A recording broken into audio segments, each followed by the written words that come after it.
Hello guys, நம்ம இன்றைக்கி என்ன தான் பார்க்க போகிறோன்னா, அம்மா வந்து காசிக்கு போயிட்டு வந்தாங்க. அங்கே வந்து என்னென்ன பார்த்தாங்க, எந்தெந்த இடத்துக்கு போனாங்க அப்படின்னு சொல்லிட்டு நம்மளுக்கு அம்மா நான் ஒரு ஃபோட்டோஸ் எல்லாம் எடுத்து அனுப்ப சொல்லியிருந்தேன். நம்ம தான் போக முடியலல்ல, அவங்க போயிட்டு பார்த்துருப்பாங்க இல்லையா, அதெல்லாம் வந்து நம்ம வீடியோஸ் ஃபோட்டோஸ் வழியாக பார்த்துக்கலாம் அப்படின்னு சொல்லிட்டு நம்ம போகும்போது பொறுமையாக நம்ம எல்லாம் சுற்றி பார்த்துக்கலாம்.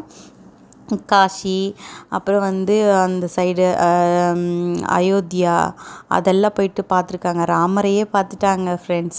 நம்ம எப்போ போவோம்னு தெரியல, எனக்கும் ஆசையாக தான் இருக்குது அந்த ராமச்சந்திர ப்ரோவை பார்க்குறதுக்கு. நம்மளால் எப்போ முடியுமோ, கூப்பிடுவாங்களோ அப்போ போய்க்கலாம்.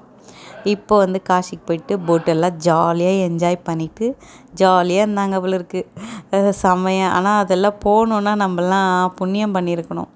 நம்மளுக்கு எப்போ வந்து இந்த லக் வரும்னு தெரியல. நான் வெயிட் பண்ணுறேன். நம்ம வந்து இது இப்படி பார்த்துக்கிட்டு நம்ம கண்ணால் நம்ம பார்த்துக்கலாம் இல்லையா. அதனால் அவங்களாம் தாஜ்மஹால் போயிருக்காங்க, நியூ டெல்லி, ஓல்ட் டெல்லி எல்லாத்தையுமே போயிருக்காங்க. ஃபோட்டோஸ் எல்லாம் எடுத்து சூப்பராக அனுப்பிச்சிருந்தாங்க பாருங்கள் அம்மா. இந்த எல்லோ கேப்ஸ் இருக்கிறவங்க எல்லாமே நம்ம ஆளுங்க, நம்ம ஊர் ஆளுங்க. அது வந்து ஒரு சிம்பிளுக்காக அவங்க அங்கே மிஸ் ஆகிடுவாங்கன்னு சொல்லிட்டு எல்லாருக்கும் வந்து அவங்க கூட்டு போகிற டூரிஸ்ட் வந்து எல்லோ கலரு கேப் கொடுத்துருக்காங்க. அங்கே வந்து ஏதோ கோவில் ஃபுல்லாக அந்த டவர்ஸு எல்லாமே நிறைய போயிருக்காங்க. நம்மளுக்கு ப்ளேஸ் தெரியாது, நம்ம போகல இல்லையா, அதனால் பார்த்து ப்ளீஸ்